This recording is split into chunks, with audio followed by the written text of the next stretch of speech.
We're back in on our hardcore idiot, and we pick up where we left off last time, with me still going through and trying to do a lot of annoying little tasks that I should have done quite some time ago. Our little archaeology experience from last time didn't really end too well, seeing as I lacked the chronotes required to activate the relic that I was going for. But don't worry, I'm not going to force you guys to watch me again bitch and rant about archaeology and how garbage a skillet it really is, because I've actually already collected all of the chronotes that I require in order to activate this relic, which I will do just after interacting with Roman Reigns here, who doesn't have a face and just simply shouts "Baru" at me. So that's nice. But because I've got the chronotes required for this relic here, we'll just simply harness its power and we'll stick it into slot 2. So we should now have the effect of tier 2 luck no matter where we are. And I am hoping that's going to help me out on my adventures here, just give me a better chance at better drops from mobs. Anyway, that's more than enough archaeology for a lifetime, so let's head off and go do something else. And we're actually off to visit our little gnome friends next, because I would like access to the spirit tree network just to get around a bit easier. So we'll quickly speak to this tiny crowned moron, who is immediately going to trap me down in his fungeon, and then proceed to complain about some corrupted magical roots, which then leads me on to doing the Grand Tree quest. So basically, he's asked me to take this bark sample to HAZELMERE, who's just east of Yanael. And I've actually just noticed that I've got a Premier Club reward token here as well. What does this do? Just some more garbage here by the looks of it. Well, I'll take the Blood Pouncer pet from this, which is a legendary pet actually. Does that mean you'll collect stuff for me? Well, who knows, but we now have a Blood Pouncer kitten, so you can come speak to HAZELMERE with me. Right, you, give me your ring. And yes, I do mean it that way. So the whole deal with HAZELMERE here is that we can't actually understand him without using a translation book, which we've been given by the king as well. So whenever you do speak to him, he just simply says blah blah blah blah. But to be honest with you, that's pretty much all that I take in from these quest dialogues. Well, I asked him to write down exactly what he was going on about, and he's given me this absolute gibberish here. So I'm guessing we'll just head straight back to the king then. Now I was supposed to use this translation book in order to transcribe the scroll here to find out the options which I need to then give to the king here in order to let him know what's going on. But the hell am I spending time translating that? I've gone straight to the wiki and I know all of the answers from here, which he seems to accept. So I've gotten that part right, which just proves that I can actually read sometimes. Well, some dialogue about some magical stones. I have to now head up to this treehouse here and speak to Gluff, who's this little cute looking ninja here. And that little racist doesn't trust us, so I need to head back and speak to the king once again. And in fact, that little racist is saying that it's humans who are corrupting the tree, so they've imprisoned this poor muppet up here. And after some more dialogue, I have to now come back up to Gluff's house and ransack it just to find some evidence, which fortunately our little ninja racist actually keeps a document about his nefarious schemes within his journal, so we now have to confront him about that. But he's now called the guards and we are just willingly going away to jail. I mean, come on man, you would at least try to kick them in their little nuts. Someone really needs to have some words with these gnomes, because this really is not appropriate social distancing. Well, at least Tiny Crown is going to be our saviour and is going to unlock us from our prison. Right, cheers mate, I've got some nuts to kick in. I have to now speak to this small goggles here, who will allow me to glide over to Karamja, which we do end up here in Karamja with a nice landing, and I'm now going to get killed by some yogurs, so that's nice. But at least it was convenient enough to crash land just outside the shipyard, which I now need to go investigate. Well, I was supposed to speak to the Foreman here about some information, but there was an attack option, so we're now just going to punch each other to death. Well, he's now dead, and I'm not going to lie, I feel so much better about myself. But don't worry Foreman fans, he's already back. But the old one did drop some lumber orders, so we'll pick those up, and we'll then make our way back to the stronghold to show the kingdom. Well, we would, but that little racist ninja has actually told all of the guards not to let me in. But I've got other means on how to get into the stronghold, so we'll just teleport with this spirit tree here, straight to the Gnome Stronghold. And that's us now here, so guards be damned. Well, the king won't listen to me, and Charlie has suggested that I go chat up Gluff's girlfriend instead, so that sounds a much better idea to me. Oh, no, well, on second thoughts, maybe not. But for whatever reason, even though that every other gnome in this stronghold has been told not to trust humans at the moment, his girlfriend still seems to trust me and has given me this key. Well, I'm definitely going to take that, so let's head over to Gluff's house again, and we'll do even more rummaging. Which rummaging leads us to another scroll that he's handily left around for us, so I think we now have all of the evidence we require to head back to the king with. And for some reason, the king gave me some twigs, so... okay, well I guess we'll just put these twigs on these pillars here then, which after doing so, we have to grind of some ancient pulleys, which I'm guessing means that this trapdoor here is open, for which we then get a cutscene. Oh look, it's the ninja racist. Oh no, a level 98 black demon, whatever will I do? Let's just maybe go stand over here for a bit, and we were definitely maybe slightly prepared for having a fight here.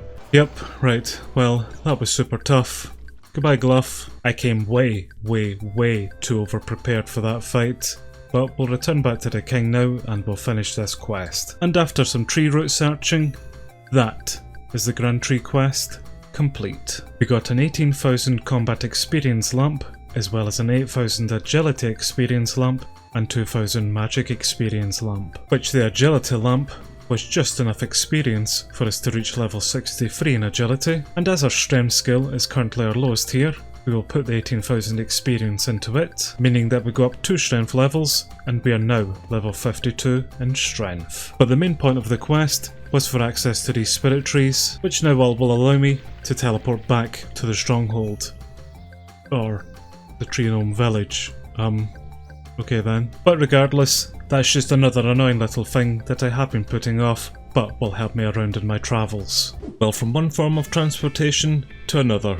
We're heading down to Draenor to speak to a farmer and trying to unlock our fairy rings by doing the fairy tale quests. And basically there's been some issues with some crops growing, so I now need to go around and speak to some farmers just to find out what's going on, and they've all given me some different reasons as to why their crops are failing, so I have to return back to Martin to pretty much let him know that it's aliens that are causing the issue. And of course by aliens I mean fairies. So we're off to the moon. Right, Queen Fairy, stop destroying our crops. And great, another NPC that I don't understand. Well, turns out that wasn't the queen, but it was a queen. So I now need to go speak to a fairy called Nuff to find out what's happening with the real queen. Right, Nuff, Queen May. Apparently the queen is sick and these are her symptoms here, so I now need to go find her some form of wizard to actually find out what happened to her and how we cure her.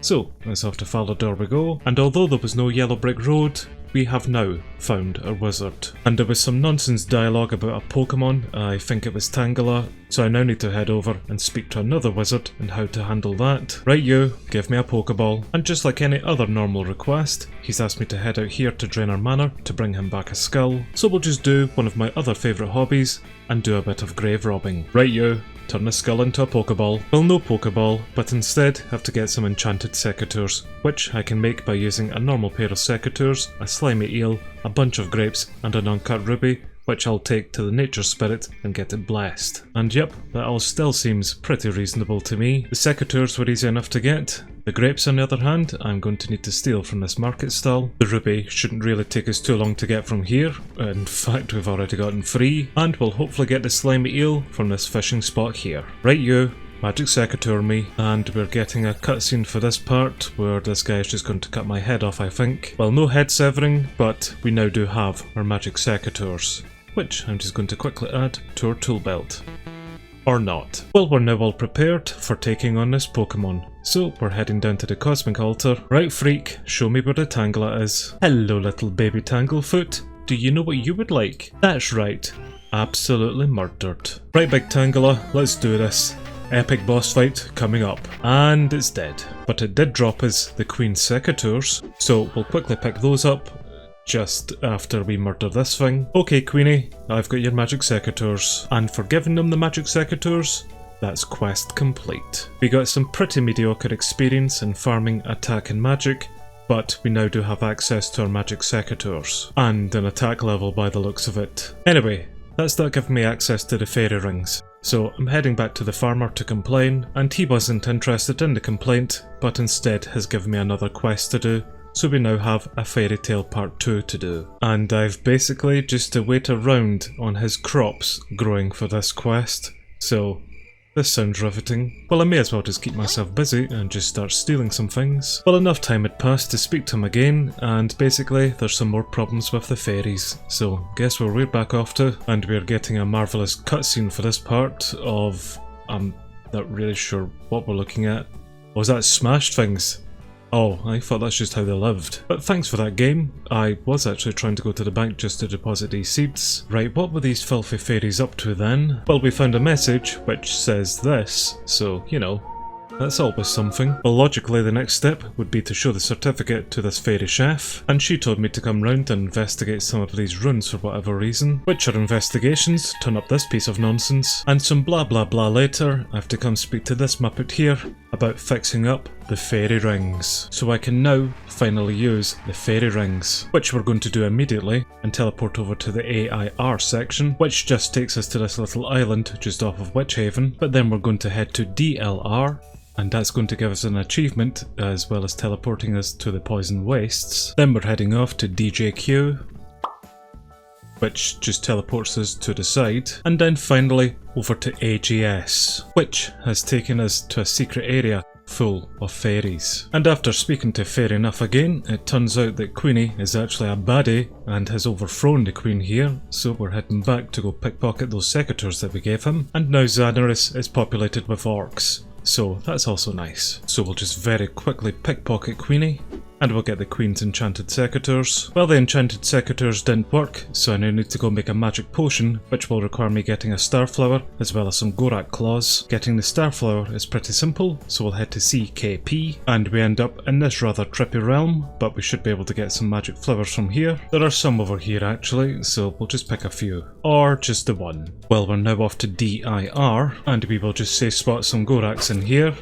Oh, well, this used to be a safe spot, but at least these Goraks aren't too difficult. And that's now down, so we'll pick up the Gorak claws. We now have the starflower, as well as some Gorak claws, which we're going to very quickly grind. Then we'll mix them in this vial of water to make the magic essence potion. So we return back here with the potion for the final time, which the potion has worked, so the Fairy Queen has now been revived, and that is quest complete. We got some skill lamps, herbalore and thieving experience, but most importantly, we have access to the fairy ring network and can make some magic essence potions. And I seen there as well that we just surpassed 125 quest points, so it's very quickly time for us to head over to May, and we'll get ourselves another magical dice tier 2. So far, all of these have been some fancy trousers, so come on, new fancy trousers. Well, no trousers, but we did get 500,000 GP, and we also got a green boater, which is just a bit meh, to be honest with you. Anyway, unlike the gnome quests, these fairy ones are actually pretty quick and easy to do, so we're going to quickly head to the bank and then head off to speak to someone to start the final quest. Because although it's great that I can now use the fairy rings, I don't actually want to always have the Draman staff out with me. So, who do we speak to start this quest? Apparently I had to lobby for this to work, so if I now use this fairy ring, we should go somewhere a bit different. This looks a bit different to me, but some pointless dialogue later, I've been sent to speak to the Fairy Queen, and she'll give us the quest brief to start the final fairy quest, Battle at Orc's Rift. Well, I've been tasked by the Tooth Fairy to turn on this projector and watch a little shitty film. Yes, that was a rather riveting cutscene of a terror dog chasing a fairy. And apparently teeth have a magic property that allows you to grow some animals, so awesome. But we're not quite done yet. We have another marvellous cutscene coming up now, with Queenie and some orcs. Oh, and there's a rift as well. Yep, some strong magical orcs. Got it, got it, got it. Well, for shenanigans' sake, I have to now head over here and find a magic wand that went missing, which the wand is in this house apparently, but it is being guarded by this little toothy here, and just because we can't simply picklock the door open, I now need to come and get myself another pair of secateurs, and if I use the hammer on these secateurs, I now get this tooth extractor tool. So we now use the tooth extractor on this door, which eventually allows us to pick the door's lock, meaning that we should be able to come in and talk to Gnarly. And in order to get the one from Gnarly, I need to make him happy by giving him compliments. So this is going to be pointless. And now that he's been complimented, of course he wants some milk. So we'll dunk the bucket of milk on top of him, or just let him drink from it. Well, instead of getting the wand, we actually just picked Gnarly up, so we'll take him and the wand back to the Tooth Fairy, and hopefully lock these idiots in here forever. And again, another bloody cutscene, which all is basically just saying that I need to plant some teeth into some farming patches to stop these orcs. Yep, it's definitely one of these quests, but it's all been worth it just for this part of the quest, so they are now going to extract one of my teeth and instead replace it with a magic tooth, which should allow me to use the fairy rings without the need of a Draman staff. So, yank away, and yes, I do mean that. So I have to head over and stand on these yellow flowers here, and then I have to do the wave command, and that should signal that I'm going to get my tooth removed. Another little cutscene coming up here. And those are some big pliers. Please head for the mouth. Well, I have to now head over and get some teeth from some of these orc generals, and I have to travel to DIP to speak to an orc called K-Chunk, who apparently has her tooth. Right, you, give me the tooth. And whilst we're here at Muzzle Harmless, we will just very quickly fix up this bridge, and at another point we will head back here, repair the other side, and that will give us quick and easy access here to Muzzle Harmless. We're heading to BKQ next, which is the Enchanted Valley, and we're coming over here to speak to General Grumblood, who refuses to speak to me, so instead we're going to speak to the Centaur, and they want to get rid of the orc from the valley, but he now wants a mango. And look what we found here! Yes, that's right, a rabbit. So we'll just very quickly kill it. Well, that didn't make the satisfying noise that I'm used to, so that's much better. But we're now straight off to CLR, which is here on Ep.22, but we've got a mango tree here, so we'll pick some fruit from it, and then return back to this great big idiot to give him the mango, who screams out in pain and lobs his tooth away. So we'll go grab that. We're off to ALP next, which is this little sad cave here with General SHREDFLESH inside it, and he conveniently has some toothache, so we need to extract that tooth for him. So this'll be fun. Well, I spoke too soon. We have another choose the right option dialogue nonsense here, which again, we basically just need to compliment the orc just so that we can get his tooth. And we're getting another cutscene for this, but this time we have the extractor. So, I don't mind you going south with that, son. So that's the 3 teeth that we require now, so we'll head back to Xanaris and get prepared for a fight ahead. Well, we're now as prepared for this as we're ever going to be, so we'll teleport to the last location of BIR, which teleports us here to the Orc's Rift. Well, let's get on with this then. So, what we need to do whenever we come into here is just plant these teeth into these farming plots across the way. Well, that's the 3 teeth planted, so we'll just kill the generals next, which they really aren't too high of a level, so this really shouldn't cause too much issue here. In fact, that's the second one of them down. There's some orc warriors, but I'm pretty sure my Minotaur will take care of those. So we've got one more general to go. And the orc warriors here are causing a little bit of melee damage, but whilst we were dealing with those, we killed the other general. So we should actually be fine just taking these out for now then, because now that the generals are dead, these orc warriors shouldn't spawn back in anymore. And I can see that our little teeth army are nearly complete. In fact, there's our first one. Ivory SHREDFLESH. Come on over, son. So I think it's actually just the fairy Godfather that we've got left to take out, although I think he's still protected by a shield here. I got a message up in my chat saying that he's now down to 2 shields, and now he only has 1 shield left. So it's just a DPS check here. This has definitely been quite a strange boss fight. Fairly straightforward, but just very, very strange. But we'll soon have Queenie down. In fact, that's him already down. And it looks as if we've got another glorious cutscene with poor Queenie being pulled into the rift. Goodbye, Queenie. And through some fairy magic, we are just going to seal up this rift.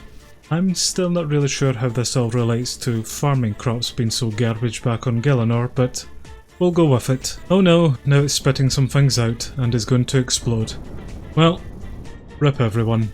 Well, it seems that everyone did survive in the end, so Fairy Queen, why don't you reward me? Well, she gave me a magic watering can, so that's a good start, and she's now teleporting me back to Martin and Draenor, so why don't you reward me instead then, son? Which he did, so that's the final fairy tale quest complete.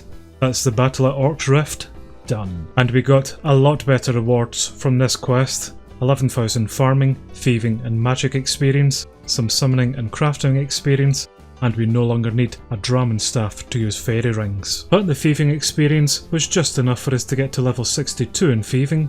And was that safes I just seen? It was indeed actually. So we can now do some safe cracking for some thieving experience. So all in all, I actually think this has been a fairly productive day today.